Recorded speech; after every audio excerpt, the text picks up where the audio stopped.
हाय बच्चों, मैं आपका दोस्त योगेश यादव और अपने YouTube चैनल में आप सभी का पुनः स्वागत करते हैं। आज हम एक नई बेहतरीन शुरुआत करने के लिए जा रहे हैं। कक्षा 10 सामाजिक विज्ञान चैप्टर नंबर 2। चैप्टर नंबर 2 का नाम है भारत में भारत का राष्ट्रवाद। भारत के राष्ट्रवाद के बारे में पूरी चीज़ें हम एक विस्तार से समझेंगे, एक एक शब्द को बड़े गौर से समझेंगे ताकि एग्जाम में आने वाली चीज़ें आपसे न छूटें। आगे हम चल रहे हैं बेटा, आगे आ जाइए। सामाजिक विज्ञान कक्षा 10 भारत में राष्ट्रवाद चैप्टर को पढ़ने के लिए जा रहे हैं। गांधी जी के प्रमुख आंदोलन क्या क्या थे? इतिहास को रटे नहीं, ओनली समझें, क्योंकि इतिहास रटा नहीं जाता है, आपको समझना होता है। चीज़ें समझ में आ जाएंगी तो आप पेपर में आराम से लिख सकते हो। तो मैं ज़्यादातर आपको समझाने की कोशिश करूँगा, एक एक शब्द को आपको समझना है, ठीक है। तो आगे आ जाइए बेटा, आगे हम चैप्टर की शुरुआत करते हैं। भारत में राष्ट्रवाद। सबसे पहले हम जान लेते हैं भारत में राष्ट्रवाद का परिचय। सबसे पहले हम समझते हैं भारत में राष्ट्रवाद का परिचय क्या क्या होता है। एक एक हेडिंग से, एक एक पॉइंट के हिसाब से चीज़ों को क्लियर करेंगे, आपको कन्फ्यूज नहीं होना है। तो पहला पॉइंट लेकर के चल रहे हैं बेटा। भारतीय इतिहास का रूप बहुत ही बड़ा है। जो भारत का इतिहास है ये बहुत बड़ा है, ठीक है। इसको पढ़ते पढ़ते बहुत सारी चीज़ें हमें पढ़नी पड़ेंगी, तब हमें अच्छे से समझ में आ पाएगा। क्योंकि अभी जो हम पढ़ रहे हैं, अभी ओनली हाई स्कूल के सिलेबस के रूप में ही पढ़ेंगे, चीज़ों को पॉइंट के हिसाब से पढ़ेंगे। अगला पॉइंट है बेटा, अंग्रेजी शासन के पहले भारत एक शक्तिशाली और विकसित देश था। क्या था? जब अंग्रेज का शासन नहीं आया था हमारे देश में, जब अंग्रेजों का शासन हमारे देश में नहीं आया था, तो हमारा देश था ये एक शक्तिशाली देश और विकसित देश था और धनी भी देश था। लेकिन अंग्रेज आए, अंग्रेजों ने हमारे देश में लूट पाट करना बचा दिया, तो हमारा देश गरीब हो गया। आगे अगला पॉइंट समझते हैं बेटा। यह वह समय था जब भारत पर गुप्त साम्राज्य दिल्ली सल्तनत आदि का शासन था। जो हमारा देश शक्तिशाली था और विकसित था, तब जब शासन होता था तब गुप्त साम्राज्य का शासन चलता था, जब हमारा देश जो था वो विकसित था। अगला पॉइंट समझते हैं। चीज़ों को एक एक पॉइंट को समझना है आपको, जिसके कारण 1850 ईस्वी नहीं है, यहाँ पर है 23 जून 1757 ईस्वी को क्या होता है? प्लासी का युद्ध हुआ और अंग्रेजों ने बंगाल पर कब्जा कर लिया। इस पॉइंट के बारे में समझते हैं। 23 जून 1757 ईस्वी को क्या होता है? ईस्ट इंडिया कंपनी और बंगाल से युद्ध होता है, जिसका नाम था प्लासी का युद्ध। ये युद्ध कब होता है? 23 जून 1757 ईस्वी को होता है। और ये किन किन के बीच होता है? ये अंग्रेजों के बीच और बंगाल के बीच में होता है, ठीक है। इसके बाद में जो अंग्रेजों की तरफ से सेना का नेतृत्व कर रहा था, उसका नाम था, जो अंग्रेजों के साथ, इसका नाम था रॉबर्ट क्लाइव। ये क्या कर रहा था? ये अंग्रेजों की सेना की तरफ से क्या कर रहा था? युद्ध का नेतृत्व कर रहा था। बंगाल की तरफ से जो युद्ध का नेतृत्व कर रहा था, उसका नाम था सिराजुद्दौला, सिराजुद्दौला बंगाल की तरफ से युद्ध का नेतृत्व कर रहा था। और जो रॉबर्ट क्लाइव था, ये अंग्रेजों की तरफ से युद्ध का नेतृत्व कर रहा है। दोनों के बीच युद्ध होता है, और जब दोनों के बीच युद्ध होता है तो सिराजुद्दौला क्या करता है? सिराजुद्दौला का जो दमाद था, जिसका नाम था मीरा जाफर, ठीक है, जिसका नाम था मीर जाफर क्या कर रहा था? मीर जाफर ये किसका दामाद था? ये किसका जमात था? सिराजुद्दौला। सिराजुद्दौला का दामाद था। ये क्या कर रहा था? इसने अपने ससुर सिराजुद्दौला के साथ गद्दारी की, सिराजुद्दौला के साथ गद्दारी की। और जब इसने गद्दारी की तो अंग्रेज क्या करते हैं? अंग्रेज बंगाल पर कब्जा कर लेते हैं। बंगाल पर क्या करते हैं? कब्जा कर लेते हैं, क्योंकि ज़्यादातर इतिहास में हम पढ़ेंगे तो अपने ही हमेशा गद्दारी करते हैं। सगे दामाद ने इसके सिराजुद्दौला के समय सगे दामाद जो था मीर जाफर ने क्या किया था? मीर जाफर ने क्या किया था बेटा? मीर जाफर ने क्या किया था? मीर जाफर ने अपने ससुर के साथ ही गद्दारी करके और बंगाल पर कब्जा करा दिया। अगला टॉपिक हमारा आता है, अगला पॉइंट हमारा आता है, चीज़ों को विस्तार से चीज़ों को समझनी है, एक एक चीज़ को समझना है। अगला जो टॉपिक आता है हमारा, अगला जो पॉइंट आता है, जिससे ब्रिटिश राज्य स्थापित हो गया परंतु भारत एक स्वतंत्र राष्ट्र है। इस पॉइंट को समझेंगे, जिससे ब्रिटिश राज्य स्थापित हो गया। कहाँ स्थापित हो गया? बंगाल में स्थापित हो गया। और बंगाल में जब स्थापित हो गया परंतु भारत अभी जो है अभी एक स्वतंत्र राष्ट्र है। अभी क्या है? अभी एक स्वतंत्र राष्ट्र है। आगे हम बात करें रोलेक्ट एक्ट के बारे में बात करते हैं बेटा।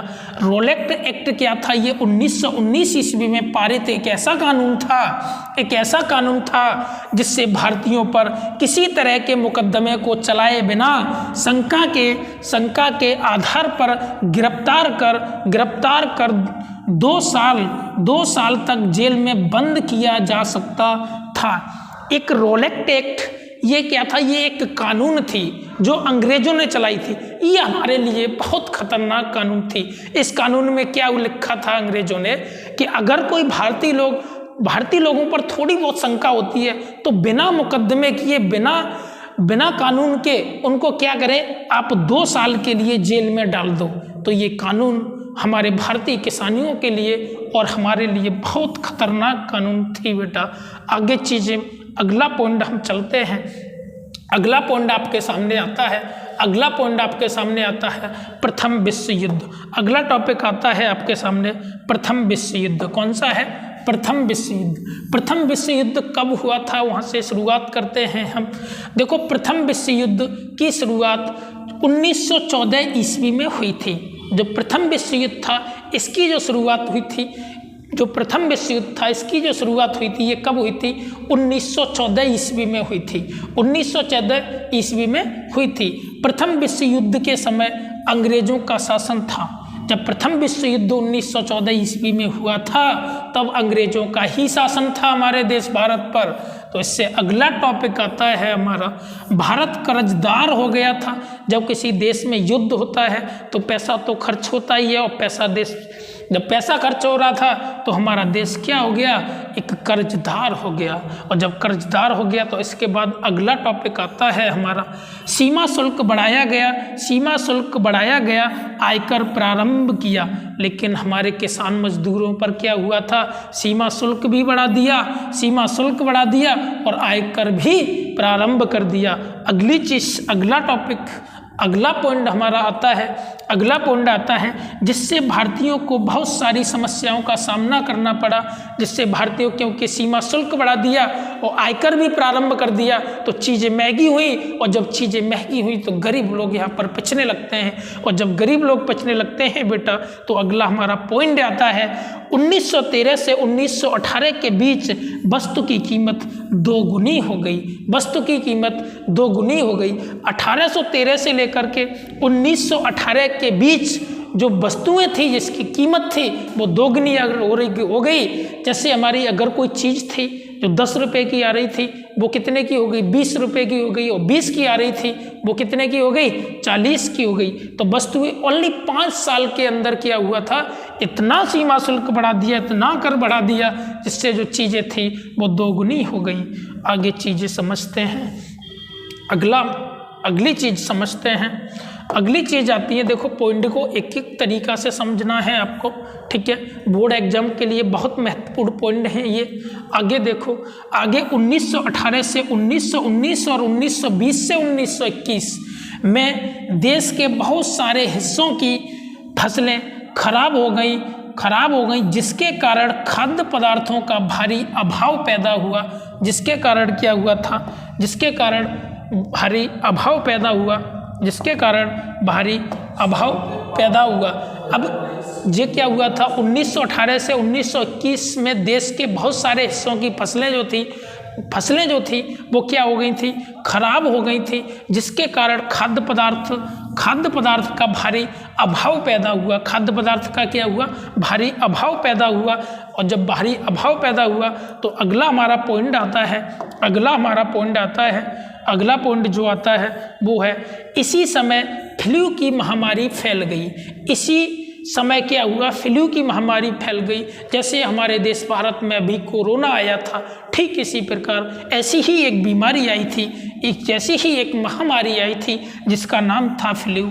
जब ये बीमारी आई तो ये बीमारी कितना नुकसान पहुंचा रही थी हमारे लिए, तो वो चीज़ें आपको समझाते हैं। जब ये बीमारी आई तो इससे क्या हुआ, अगला टॉपिक देखें। इससे क्या होता है बेटा, इससे 1921 की जनगणना के मुताबिक दुर्भिक्ष और महामारी के कारण 120 से 130 लाख लोग मारे गए।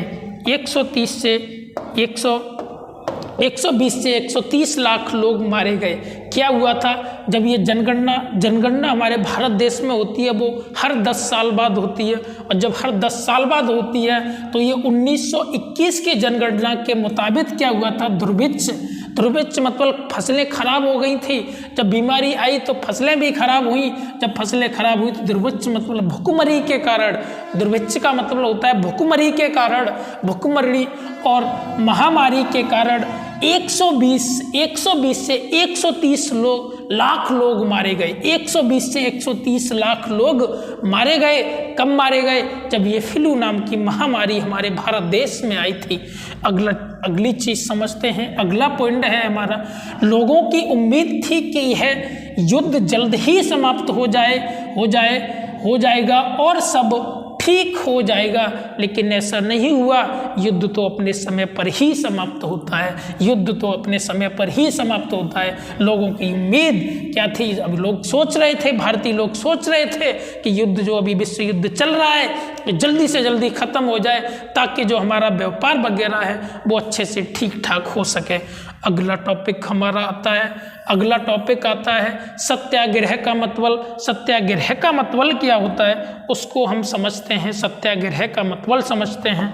देखिए बेटा, सत्याग्रह का मतलब, सत्याग्रह के विचार में सत्य की शक्ति, सत्याग्रह के विचार में सत्य की शक्ति पर आग्रह और सत्य की खोज पर जोर दिया जाता है। इसका अर्थ है कि अगर आपका उद्देश्य सच्चा है, यदि आपका संघर्ष में अन्याय के खिलाफ है, आपका जो संघर्ष है वो अन्याय के खिलाफ है, तो सत्याग्रही केवल अहिंसा के सहारे भी अपने संघर्ष में सफल हो सकता है। इसके लिए दमनकारी शत्रु की चेतना को झिझोरना होगा। इसके लिए क्या करना होगा, जो दमनकारी शत्रु थे उनकी जो चेतना है उसको क्या करना पड़ेगा, झंझोर कर रखना पड़ेगा। तो अगला टॉपिक, अगली चीज हमें समझनी है, अगली चीज हमारी आती है, यहाँ से अगला टॉपिक आता है।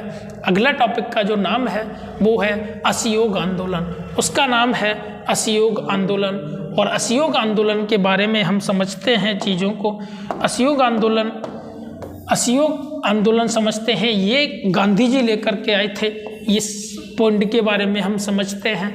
देखिए, गांधी जी ने अपनी प्रसिद्ध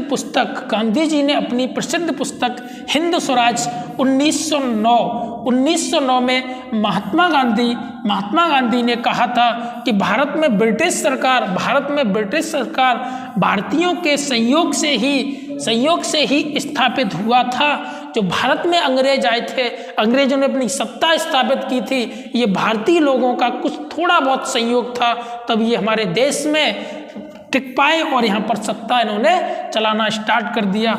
और वह शासन इसी सहयोग के कारण चल पा रहा है। और जो अभी ये शासन चल रहा है, जो अभी अंग्रेजों का शासन चल रहा है, ये इसी संयोग के कारण चल रहा है, क्योंकि भारतीय लोग उनका सहयोग कर रहे हैं, उनका सपोर्ट कर रहे हैं। अगर भारत के लोग अपना सहयोग वापस ले लें, अगर भारत के लोग अपना सहयोग वापस ले लें तो साल भर के भीतर ब्रिटिश शासन ढह जाएगा और स्वतंत्रता की स्थापना हो जाएगी गांधी जी ने एक अपनी पुस्तक लिखी थी जिसका नाम था हिंद स्वराज 1909। इस पुस्तक में गांधी जी ने कहा था कि थोड़ा बहुत जो हमारे भारत के लोग हैं, कुछ भारतीय लोग हैं, ये अंग्रेजों का सपोर्ट कर रहे हैं, और जब अंग्रेजों का सपोर्ट कर रहे हैं तभी अंग्रेज हमारे देश में अपनी सरकार को चला पा रहे हैं। अगर ये सहयोग वापस ले लें, भारतीय लोग अपना सहयोग वापस ले लें, इनका सहयोग नहीं करें, तो एक साल के भीतर हमारा देश स्वतंत्र हो जाएगा और अंग्रेज यहाँ से भाग जाएंगे।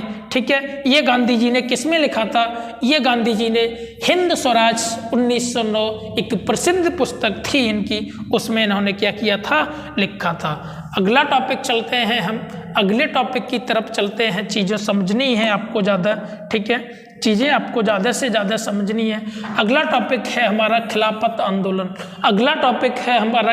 आंदोलन। इसमें क्या हुआ था? इसमें प्रथम विश्व युद्ध के दौरान ब्रिटेन द्वारा तुर्की सुल्तान के साथ किए जाने वाले वादे खिलाफी को भारतीय मुसलमान विश्वासघात के रूप में देखते थे। जो भारतीय मुसलमान थे वो क्या करते थे?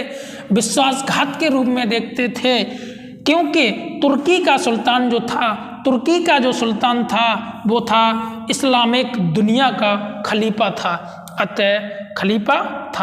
अतः आगे देखें, दुनिया का खलीफा था। उसके बाद में क्या हुआ? उसके बाद में होता है हमारा, देखिए चीज़ों को समझना है आपको। उसके बाद में क्या हुआ था? उसके बाद में 1920 के प्रारंभ में भारतीय मुसलमानों ने ब्रिटिश शासन के खिलाफ खिलाफत आंदोलन प्रारंभ किया। उसके बाद में अगला टॉपिक हमारा आता है हमारा जलियांवाला हत्याकांड। ये बड़ा महत्वपूर्ण टॉपिक है और इस टॉपिक में बहुत बड़ा दुख भी प्रकट होता है जो जलियांवाला हत्याकांड है। इसको भी हम एक एक टॉपिक से समझते हैं। इसमें क्या हुआ था? रोलेट एक्ट के विरोध में पंजाब के अमृतसर जिले की जनता अत्यधिक आक्रोशित थी। जो रोलेट एक्ट इन्होंने चलाया था, जो अंग्रेजों ने चलाया था, तो पंजाब में जो अमृतसर है, पंजाब में एक अमृतसर जिला है, उसमें क्या हुआ था? वहाँ की जो जनता थी वो रोलेट एक्ट से बहुत क्रोधित थी। सैनिक शासन नियंत्रण जनरल डायर को दे दिया। वहाँ का जो पंजाब की जो सेना थी, अंग्रेज ने जो कब्जा किया था, वहाँ की जो सेना थी, उस सैनिक का जो नियंत्रण था, उनकी जो बागडोर थी, वो किसके हाथ में दे दी? जनरल डायर के हाथ में दे दी। ये बड़ा गुस्सा और गुस्सैल था। ये जो जनरल डायर था, ये बहुत गुस्सैल था। ठीक है, आगे देखें। 12 अप्रैल 1919 को नगर में सार्वजनिक सभा का प्रतिबंध लगा दिया। 12 अप्रैल को क्या हुआ था कि 12 अप्रैल 1919 को नगर में सार्वजनिक सभा का प्रतिबंध लगा दिया था। किसने लगाया था? ये जनरल डायर ने लगाया था कि सार्वजनिक मतलब ज़्यादा लोग, भारतीय लोग एक जगह इस तरह एक सभा अपनी नहीं लगा सकते। उस पर क्या किया उसने? प्रतिबंध लगा दिया। और जब प्रतिबंध लगा दिया तो आगे क्या होता है? प्रतिबंध लगा दिया जिसकी पूरी जानकारी जनता को नहीं पता थी। जिसकी जो जानकारी थी, जो ये इसने सार्वजनिक जो प्रतिबंध लगाया था जनरल डायर ने, ये हमारी जनता को नहीं पता थी, किसान मजदूरों को नहीं पता थी। ये अपना ही चुपचाप इन्होंने कानून लागू कर लिया। और क्या हुआ उसके बाद में? जब ये 12 अप्रैल 1919 को ये नियम लागू किया था, उसके बाद में क्या होता है? अगले दिन 13 अप्रैल 1919 को बैसाखी का त्यौहार था। इस दिन सरकार की नीति का विरोध करने के लिए जलियांवाले बाग में एक सार्वजनिक सभा का आयोजन किया गया था, सभा का आयोजन किया गया था। इसमें क्या हुआ था, इन्होंने सार्वजनिक प्रतिबंध लगा दिया कि कोई भी सभा नहीं कर सकते हैं, कोई भी किसान लोग सभा नहीं कर सकते हैं। लेकिन यहाँ पर क्या हुआ था, 13 अप्रैल 1919 को बैसाखी का एक त्यौहार था, बैसाखी का एक पर्व था। इस दिन क्या हुआ, सरकार की नीति का, जो सरकार ने रोलेक्ट एक्ट चलाया था, कुछ ऐसी नीतियाँ थी इनकी, तो इसके विरोध के लिए भारत के लोग क्या करते हैं, भारत के लोग एक जलियांवाला बाग में जाकर के सार्वजनिक सभा का आयोजन करते हैं। उसके बाद में क्या होता है, तभी जनरल डायर 200 देसी और 500 गोरे सिपाहियों को 200 देसी और 50 गोरे सिपाहियों को लेकर बाग के एकमात्र दरवाजे को रोक लिया और निहत्थे जनता पर गोलियों की बौछार 10 मिनट तक किया। हजारों लोग मारे गए और असंख्य लोग घायल हो गए। इस घटना को जलियांवाला बाग हत्याकांड कहते हैं। इस घटना को क्या कहते हैं, जलियांवाला बाग हत्याकांड कहते हैं। जनरल डायर ने क्या किया था कि वहाँ पर 200 देसी हमारे देश की ही सेना, 200 हमारे देश की सेना और 50 गोरे मतलब 50 अंग्रेज लोग थे, अंग्रेज सिपाही थे, उसको लेकर के क्या करता है, ये एकमात्र दरवाज़ा था, वहाँ का एकमात्र दरवाज़ा था। और हमारी जो जनता थी, हमारे किसान मजदूर थे, वो निहत्थे थे, उनके पास कोई हथियार नहीं था। तो जनता पर क्या करता है, इसने लगातार 10 मिनट तक गोलियों की बौछार की और वहाँ पर हजारों लोग मारे गए। और जब हजारों लोग मारे गए तो यहाँ से नए नए क्रांतिकारी भी पैदा होते हैं। ये घटना अत्यधिक दुख भरी घटना थी। असंख्य लोग घायल हुए, असंख्य का मतलब जिनकी कोई संख्या ही नहीं थी, कितने लोग घायल हो गए। तो यहाँ पर क्या होता है, इसी को हम कहते हैं, इसी को जलियांवाला बाग हत्याकांड कहते हैं। अगला चीज़ समझनी है आपको, अगली आ जाइए, अगले टॉपिक की ओर चलते हैं हम लोग। देखिए अगला टॉपिक हमारा जो आता है, अगला टॉपिक आता है सविनय अवज्ञा आंदोलन। सविनय अवज्ञा आंदोलन के बारे में हम चीज़ों को समझते हैं। इसमें पहला पॉइंट आता है आपका, ब्रिटिश राज्य में नमक के उत्पादन पर इन लोगों का अधिकार था। जो ब्रिटिश के लोग थे उन पर क्या था, वो क्या करते थे, नमक पर उनका ही अधिकार था। जब उनका अधिकार था तो क्या किया, वह नमक पर बहुत अधिक कर लगाता था। जो अंग्रेज थे उन्होंने क्या किया, नमक पर बहुत सारा कर लगा दिया। इसके कारण नमक बहुत ही महंगी बिकती थी। जब कर लगा दिया, अंग्रेजों ने कर लगा दिया, तो क्या हुआ था, हमारे देश में नमक बहुत महंगी हो गई। और जब नमक महंगी हो गई तो नमक एक ऐसी चीज़ थी, वो गरीब के लिए भी ज़रूरतमंद थी और अमीर के लिए भी थी। लेकिन यहाँ पर अमीर लोग थे, वो तो नमक को खा पा रहे थे, लेकिन गरीब लोग कैसे खाएं। तो इसके बाद में क्या आता है, गांधी जी अपना आंदोलन लेके आते हैं। गांधी जी के नज़र में नमक सबके भोजन की ज़रूरत थी। गांधी जी की नज़र में क्या था बेटा, ये क्या था, नमक जो था ये सबका भोजन था, सबके लिए ज़रूरी थी। आम लोगों के लिए नमक महत्वपूर्ण था। और